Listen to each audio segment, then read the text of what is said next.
এই পৃথিবীতে বিড়ি আর সিগারেটই একমাত্র খানা যেটা টয়লেটে ঢুকে খাওয়া যায়, তাই না? পৃথিবীতে সিগারেট আর বিড়ি একমাত্র খাবার। রাগ করবেন না যারা খান, রাগ করেন না আবার। একটু কমন সেন্সটা কাজে লাগানোর জন্য, চিন্তার জন্য বলতেছি।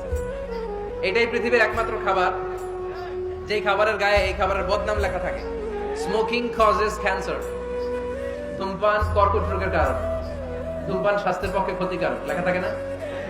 আচ্ছা ধরেন ফরিদপুরে একটা কোম্পানি নতুন চানাচুর বের করছে, ওই চানাচুরের গায়ে লেখা এই চানাচুর খাওয়ার 1 ঘন্টার মধ্যে বমি শুরু হবে আর ডায়রিয়া হবে। খাবেন? কি কইবেন? তুই খা। দোকানদারে কি কইবেন? তুই খা, তোর বমি হোক, তোর 14 গোষ্ঠীর ডায়রিয়া হোক, আমি টাকা দিয়ে এগুলো কিনবো না, ঠিক কি না? কারণ এই প্রোডাক্টের গায়ে এই প্রোডাক্টের বদনাম লেখা, এটা আমরা কিনবো কেন? কিন্তু সিগারেটের উপরে সিগারেটের বদনাম লেখা থাকার পরও আমরা খাই, টয়লেটে বসে খাই। এটার মধ্যে একটা পয়জন আছে, এটাকে বলে স্লো পয়জন, নিকোটিন। এটা আপনার লাং ফুসফুসকে শেষ করে দিবে, স্লো পয়জন। সিগারেট খাওয়া অনেকটা আত্মহত্যার শামিল। বিষ খেলে সাথে সাথে মরে, সিগারেট খেলে ধুকে ধুকে মরে।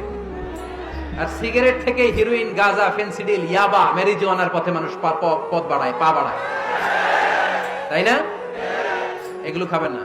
ওয়ালা তুলকু আইদিকুম ইলা তাহলুকা, নিজে নিজেকে স্বেচ্ছায় ধ্বংসের দিকে ঠেলে দিও না। জীবনটা অনেক সুন্দর, জীবনটা অনেক রঙিন, আল্লাহর দেয়, জীবনটাকে উপভোগ করার দরকার আছে না নাই? এই জন্য সিগারেটকে এই ফরিদপুরের প্রোগ্রাম থেকে আমরা আজকে নো বলে দিলাম। কি বলে দিব? আওয়াজ করে সবাইকে আমরা সবাই একসাথে বলবো, সিগারেটকে কি বললাম? মনে থাকবে?